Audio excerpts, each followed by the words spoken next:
देश भर के 7 राज्यों में खाली पड़ी 13 विधानसभा सीटों पर आज उपचुनाव हो रहा है। इन सीटों पर वोटिंग सुबह 7 बजे से शुरू हो चुकी है।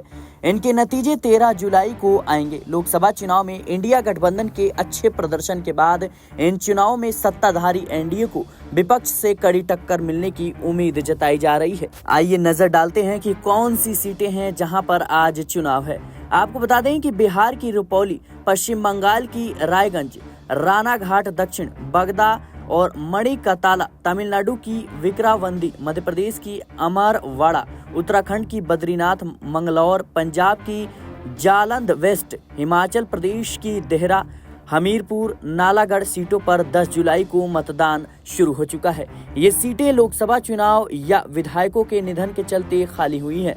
वहीं यूपी की करहल, मिल्कीपुर, कटेहरी और कुंद्रकी, गाजियाबाद, खैर, मीरापुर, फूलपुर, मझवा और सीसामऊ सीटों पर उपचुनाव होना है। उत्तर प्रदेश में 9 विधायक सांसद बन चुके हैं और समाजवादी पार्टी के एक विधायक इरफान सोलंकी की सदस्यता चली गई है, जिसकी वजह से कानपुर की सीसामऊ विधानसभा सीट पर उपचुनाव होना है। पश्चिम बंगाल की 4 सीटों पर उपचुनाव होना है। ये चारों सीटें टीएमसी के पास थी। टीएमसी ने लोकसभा चुनाव 2024 में भी शानदार प्रदर्शन किया है। ऐसे में इस बार भी इन सीटों पर टीएमसी का पलड़ा भारी माना जा रहा है। वहीं बिहार की रुपौली सीट पर उपचुनाव है। यहाँ जेडीयू विधायक बीमा भारती के इस्तीफे के बाद चुनाव हो रहा है। अब वे जेडीयू छोड़कर राजद में चली गई हैं। ऐसे में इस सीट पर एनडीए और इंडिया गठबंधन के बीच कड़ी टक्कर मानी जा रही है। वहीं तमिलनाडु की विक्रावंडी सीट पर भी उपचुनाव होना है। यह सीट डीएमके विधायक पुगा जयंती के निधन के बाद खाली हुई है। इस सीट पर डीएमके और एनडीए के बीच कड़ा मुकाबला है।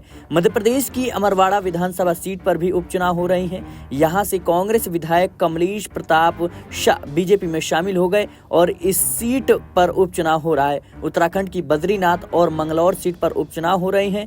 बद्रीनाथ से विधायक राजेंद्र भंडारी ने कांग्रेस से इस्तीफा देकर बीजेपी का दामन थाम लिया था। वहीं मंगलौर में बसपा विधायक सरवत करीम अंसारी के निधन के बाद उपचुनाव हो रहा है। इस सीट पर बीजेपी ने करतार सिंह बड़ाना और कांग्रेस के पूर्व विधायक काजी निजामुद्दीन और बीएसपी के दिवंगत विधायक सरवत करीम अंसारी के बेटे उबैदुर रहमान को टिकट दिया गया है। यह मुकाबला त्रिकोणीय माना जा रहा है। हिमाचल प्रदेश की देहरा, हमीरपुर और नालागढ़ सीट पर उपचुनाव हो रहा है और ये सीटें होशियार सिंह, आशीष शर्मा और केएल ठाकुर के इस्तीफे के बाद खाली हुई है। देहरा में कांग्रेस की कमलेश ठाकुर और बीजेपी के होशियार सिंह के बीच कड़ा मुकाबला है। कमलेश ठाकुर सीएम सुखविंदर सिंह की पत्नी है और वह हमीरपुर से बीजेपी के आशीष शर्मा और कांग्रेस के पुष्पेंद्र वर्मा के बीच मुकाबला है, जबकि नालागढ़ में कांग्रेस के हरदीप सिंह और बीजेपी के केएल ठाकुर चुनावी मैदान में है। फिलहाल के लिए इस रिपोर्ट में इतना ही। देश और दुनिया की तमाम खबरों के लिए बने रहें नेक्स्ट 9 पॉलिटिकल बाइट के साथ।